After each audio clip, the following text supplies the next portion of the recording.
Hi friends, అస్సలం వాలేకుమ్. Welcome back to my YouTube channel. ఎలా ఉన్నారు అందరూ? నేను ఈరోజు మీకు బ్రెడ్ శాండ్విచ్ ఎలా చేస్తారో చూపించబోతున్నాను.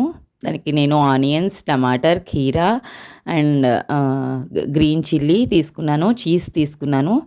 అన్నిటినీ బాగా సన్నగా కట్ చేసుకొని అందులో ఉప్పు, నల్ల మిరియాలు, ఒక 5-6 నల్ల మిరియాలు తీసుకొని దాన్ని పౌడర్ చేసి అందులో కలుపుకోవాలి అన్ని వెజిటేబుల్స్లో.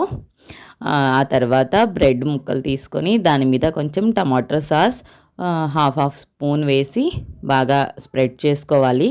స్ప్రెడ్ చేసుకున్న తర్వాత మనం కలిపి పెట్టుకున్న మిక్చర్ ఉంది కదా వెజిటేబుల్స్ది, అది ఈవెన్గా స్ప్రెడ్ చేసుకోవాలి.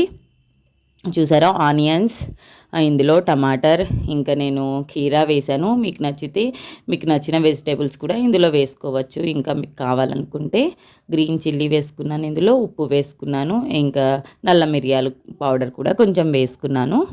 ఇంకా ఇలా ఈవెన్గా స్ప్రెడ్ చేసుకొని దాని మీద ఒక చీజ్ స్లైస్ ఉంటుంది కదా, మనకు మార్కెట్లో చాలా ఈజీగా దొరుకుతుంది చీజ్ స్లైసెస్.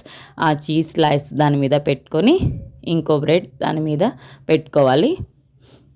పెట్టుకున్న తర్వాత ఇక్కడ నా దగ్గర అయితే టోస్టర్ ఉంది. ఒకవేళ మీ దగ్గర టోస్టర్ లేకపోతే మీరు ప్యాన్ మీద కూడా, అదే మనం దోశలు చేసుకునే ప్యాన్ ఉంటుంది కదా, దాని మీద కూడా మీరు చేసుకోవచ్చండి. అటు ఇటు బ్రౌన్ కలర్లో అయ్యే వరకు కాల్చుకోవాలి. దీని మీద నేను టోస్టర్ మీద కొంచెం నెయ్యి రాస్తున్నాను, ఎందుకంటే అంటుకోకుండా ఉంటుంది కాబట్టి. ఈవెన్గా నెయ్యి రెండు వైపులా రాసేసుకొని దీని మీద టోస్టర్ మీద ఇది బ్రెడ్ ఇలా పెట్టేసుకొని ఇంకా దీన్ని బంద్ చేసుకుంటే ఇది అయిపోతుంది అనమాట. గ్రీన్ లైట్ వచ్చేసరికి ఇది టోస్ట్ అయిపోతుంది. ఇది చూసారా ఎంత చక్కగా టోస్ట్ అయిపోయిందో. ఇది తినడానికి చాలా టేస్టీగా ఉంటుంది. ఇందులో వెజిటేబుల్స్ ఉన్నాయి కాబట్టి పిల్లలకు కూడా హెల్తీగా ఉంటుంది. మీ అందరికీ నా వీడియో నచ్చినట్టయితే లైక్ చేయండి, షేర్ చేయండి, ఇంకా సబ్స్క్రైబ్ చేయడం మాత్రం మర్చిపోకండి friends. Thank you for watching.